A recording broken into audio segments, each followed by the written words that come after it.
Hello everyone. In this video, I want to solve the question about the limits.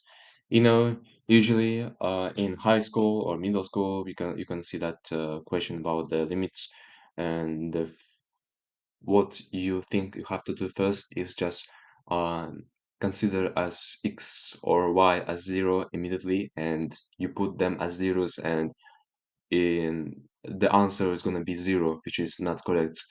Uh, when we are given the question about the limits, we have to make the limit function as shorter as much as possible. But in our case, in that question, it's not such like that. It's the question is a bit different. So find the following limits if it exists, or show that limits does not exist. So first of all, we are given that x and y are zeros, but let's take a look on separate cases where, let's say, um, along x equals to zero, limit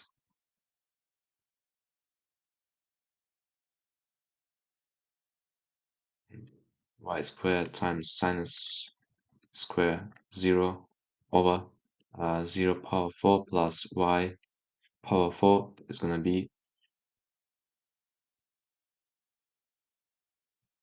still when you have some variables in your equation or in function, you always have to write limits. So but when you received only integers numbers, then you don't have to write limits keyboard, let's say. So it's going to be 0 over y power 4, it's going to be 0.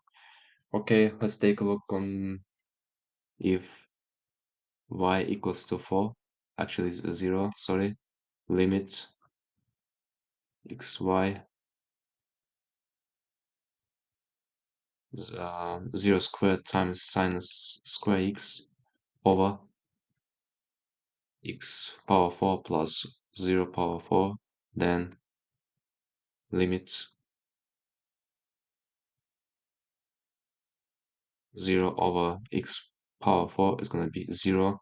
And let's take a look if the y is x, then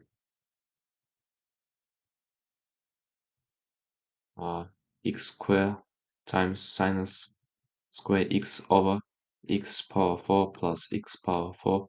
Then right now we are working only with variable x, so that's why you have to write like x is 0.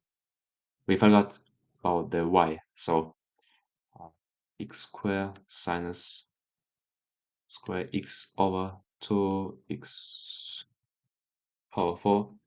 We can make it like that, so it's gonna be sinus square x over 2x square. We can take 1 over 2 as a separate coefficient.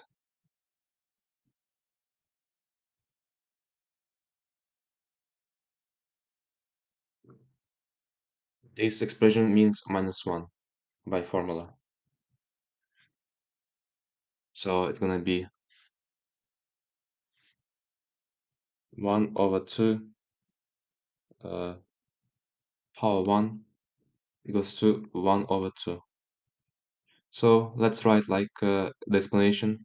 Because of 1 over 2 doesn't equal to 0, so we can say that the limit does not exist. That's it. Thank you for your attention.